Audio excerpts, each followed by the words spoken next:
They say blood is thicker than water. But in my experience, greed is thicker than both. My name is Arthur Pendleton. For 20 years, I lived a life defined by precision. I am a forensic accountant and a recovering corporate attorney. My world was one of balance sheets, tax codes, and finding the tiny, deliberate errors that people make when they think no one is watching. I was good at it. I enjoyed the quiet power of numbers. They didn't lie. People did. I thought I had found the perfect partner in Sarah. She was vibrant, ambitious, and seemingly devoted. We built a life together in a house that meant everything to me. It wasn't just real estate, it was my sanctuary. It was the house my grandfather, a stone mason, had built with his own hands during the Depression. Every oak beam, every hand-cut stone, every brick told a story of resilience and legacy. It was the single most important physical connection I had to my family's history. When Sarah and I married 10 years ago, I didn't hesitate to put her name on the deed. I thought we were building our own legacy. I was wrong. I was just giving her the keys to my destruction. The trouble started, as it often does, with a change in fortune. A year ago, the boutique law firm where I was a senior partner dissolved overnight due to a massive, unforeseen partner scandal. I was cleared of any wrongdoing, but the professional damage was severe. I lost my primary income source, my ego was bruised, and I fell into a quiet depression. Sarah, who was a middle manager at a marketing firm, initially seemed supportive. "We'll get through this, Arthur," she'd say, rubbing my shoulders. But as the months dragged on and my job hunt yielded nothing fitting my seniority, her tone shifted. The supportive touches became dismissive waves. The loving glances became cold, critical stares. "Are you even trying, Arthur?" she snapped one Tuesday night, throwing the electric bill on the coffee table. "We have a lifestyle to maintain. My colleagues are all planning summer trips, and I'm here worrying about the utilities." I looked at her, shocked. "Sarah, we have significant savings. The house is paid off. We aren't going to starve." "It's not about starving, Arthur. It's about ambition.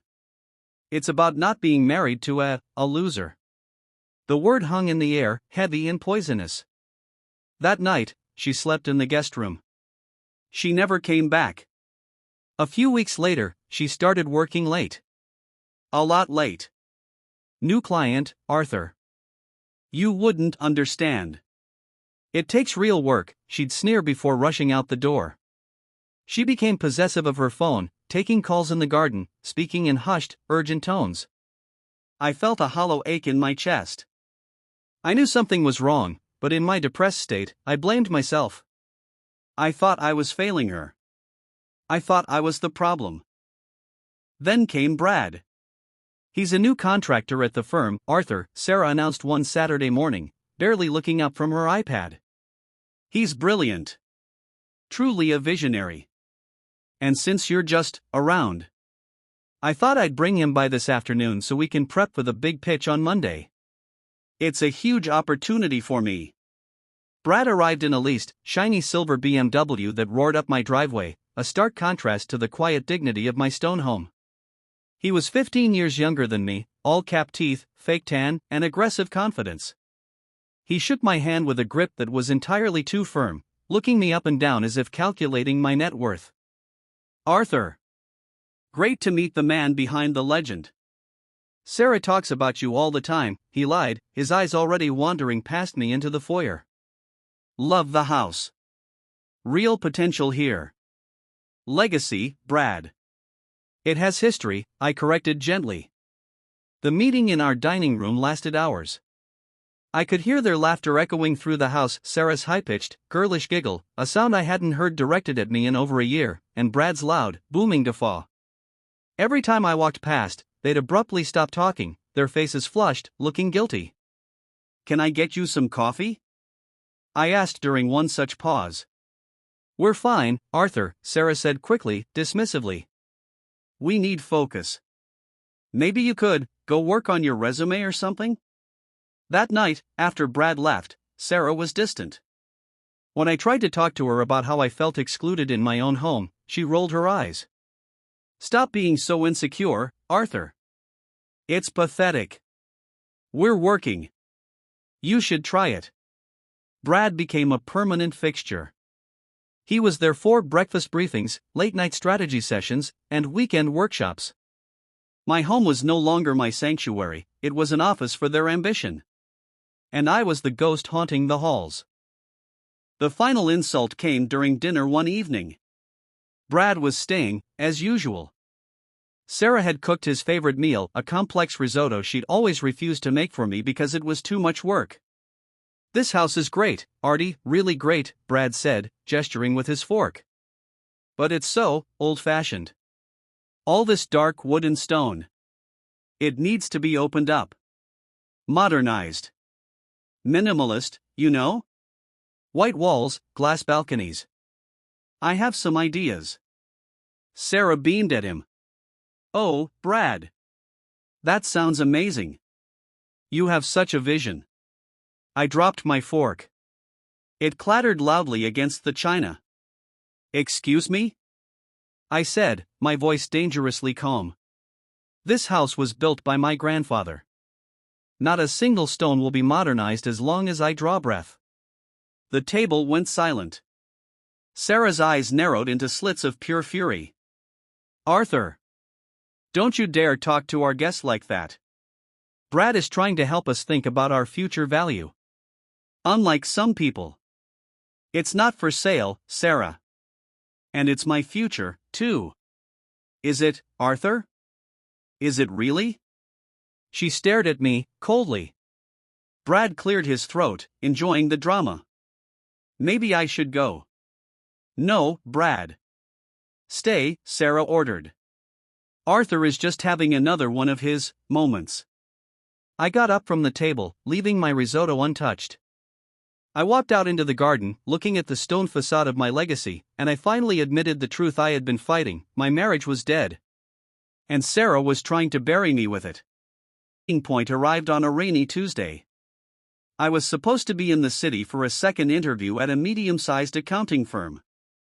I was nervous but hopeful.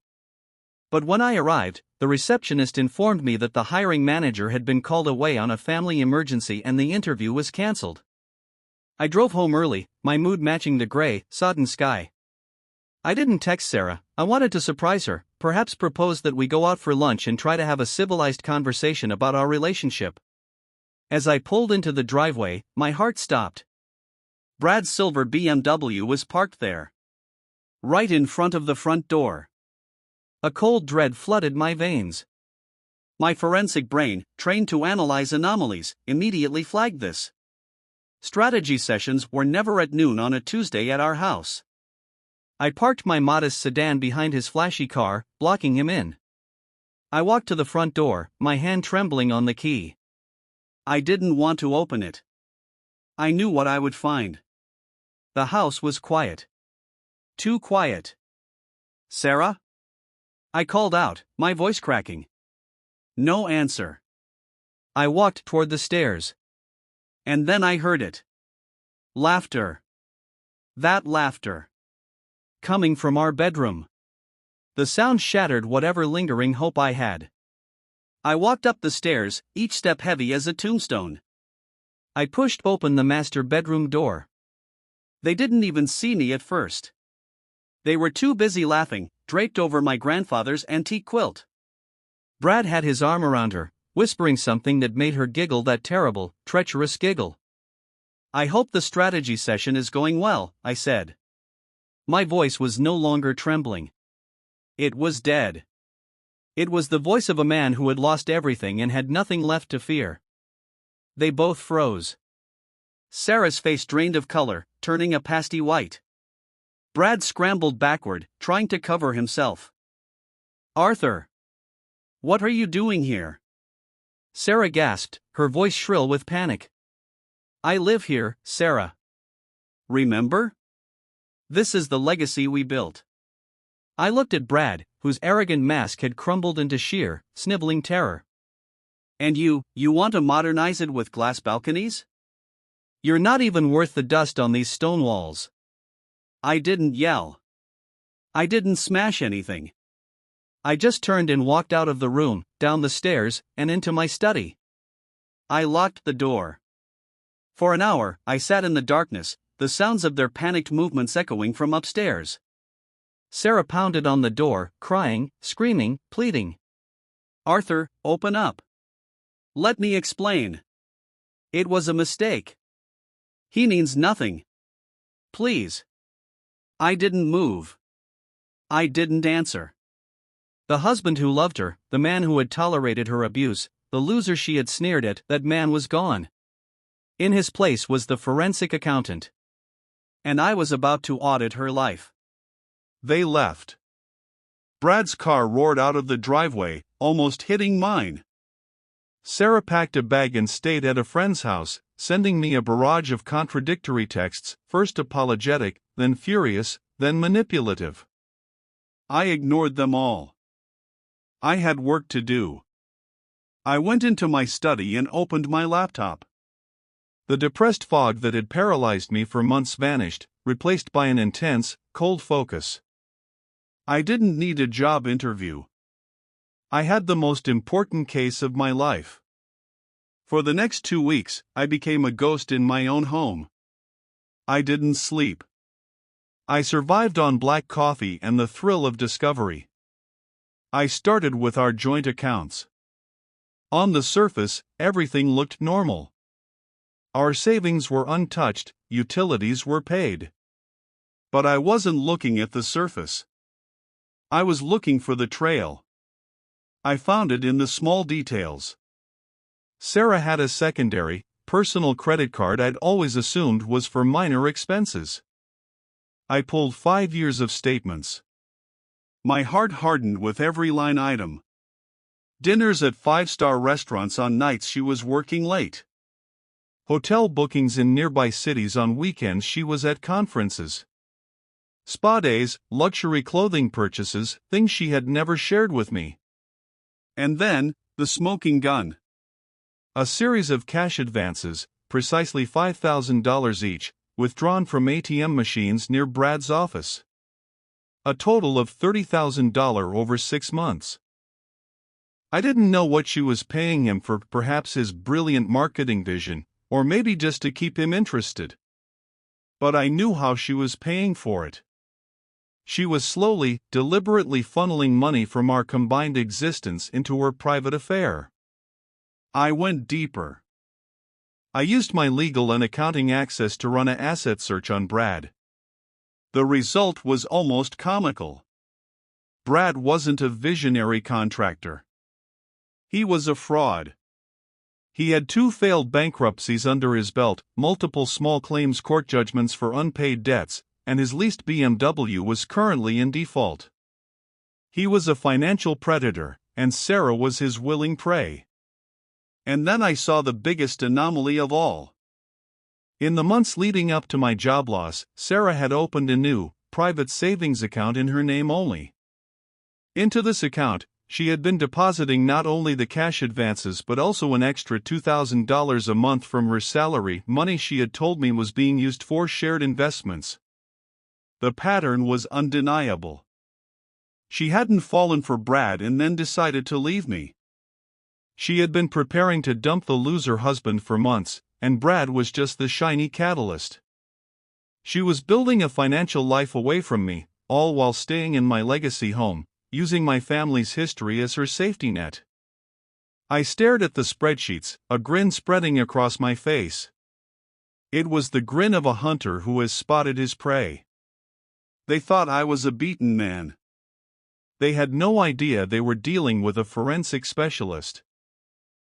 I didn't file for divorce immediately. That would have given her time to hide the assets, to spin a narrative of a sad, broken marriage. I needed to lock down the victory first. I used my remaining legal connections to retain a bulldog of a divorce attorney, a woman named Elias who specialized in complex asset-hidden cases. I presented her with my detailed dossiers, the spreadsheets, the ATM trails, the hotel receipts, the Brad bankruptcy records. Elias stared at the data, a rare smile appearing on her severe face. Arthur, this isn't a divorce case. This is a massacre. You've done 90% of my job. We are going to destroy her narrative of the innocent, struggling wife. We worked in secret. We prepared a comprehensive forensic accounting report, complete with flowcharts detailing every dollar Sarah had siphoned. We drafted a divorce petition that didn't just allege infidelity but financial fraud, dissipation of marital assets, and emotional abuse. And, most importantly, I had a plan for the house. The deed was in both our names. In a standard divorce, it would be sold and the equity split. But this wasn't a standard divorce. This was a forensic takedown. Sarah finally returned 2 weeks later, her manipulation tactics exhausted. She found me sitting in the study, my laptop open, surrounded by papers. "Arthur, we need to talk," she said, her voice trying to sound firm but trembling slightly. "This situation is untenable. We can't live like this. I want a divorce." "I know, Sarah. I've already prepared the paperwork." I handed her the thick legal file. She laughed, a harsh, dismissive sound. "You prepared the paperwork? Arthur, you don't even have a job. How did you afford a lawyer?" She didn't open the file. "I've already spoken to Brad's friend, a property developer. He's going to buy the house, cash. He wants to tear it down and build minimalist townhouses. It's the smart financial move." "Tear it down?" I repeated, my voice like ice. "It's just an old house, Arthur. Let it go. My lawyer says I'm entitled to 50% of the equity, and I'm going to use it to start a new life. With Brad. You should really read the file, Sarah." I watched her face as she finally opened the dossier. It was a masterpiece of legal horror.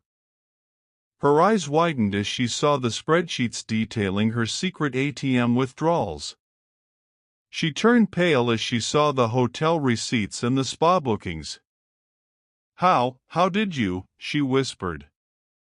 "I'm a forensic accountant, Sarah. Remember? The job you sneered at? I find the tiny, deliberate errors that people make when they think no one is watching." Her panic escalated as she reached the section on Brad. "Brad's bankruptcy? He's a fraud, Sarah. He's using you to pay his debts. That leased BMW? It's in default. His developer friend? Probably doesn't exist. You're his next victim." The realization hit her like a physical blow. She slumped into a chair, the arrogant mask completely shattered. "But the house. My 50% equity. We're alleging financial fraud and dissipation of marital assets," Sarah, Elias had said to me.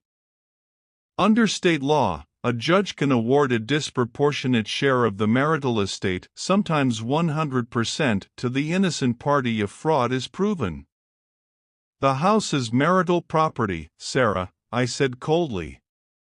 "But you've also stolen over $60,000 from our shared life to fund your affair and support a con man. In court, we are going to present this evidence. The judge will see that you have already withdrawn your share of the equity in cash and luxury." I paused for effect. "You wanted to sell the house to modernize your life. But I've modernized my defense. The house will not be sold. It will be awarded to me, in its entirety, as compensation for your fraud and abuse." "You can't do that," she screamed, tears streaming down her face. It's my house, too. My name is on the deed. And my grandfather's legacy is in these walls, Sarah. You wanted blood. But I'm going to make you bleed assets. The court hearing was a brutal, efficient affair. Sarah's lawyer tried to object to the admissibility of my forensic report, arguing it was private financial data. The judge, a stern older woman with no patience for games, overruled the objection. If fraud is alleged, the data is relevant, she ruled. Elias presented the evidence with devastating precision. The spreadsheets became giant exhibits. The ATM flowcharts became timelines of betrayal. The judge stared at Sarah with absolute disdain. Mrs. Pendleton, the judge said, looking up from the forensic report. The sheer, deliberate nature of this financial manipulation is disturbing. You didn't just have an affair. You systematically dismantled your husband's financial security while using his family's property as a safety net. And all to support a known fraudster. Brad, who had been subpoenaed to testify about his financial relationship with Sarah, sniveled on the stand, admitting everything, desperate to avoid fraud charges himself. Sarah watched him, the man she had thrown her life away for, as he betrayed her to save his own skin. The judge's ruling was absolute. I was awarded full, sole ownership of the house. Sarah was ordered to pay back the $60,000 she had stolen, plus my legal fees. The judge noted that Sarah's share of the joint savings was more than exhausted by her debts, leaving her with effectively nothing. 3 months later. It was a beautiful, crisp autumn day.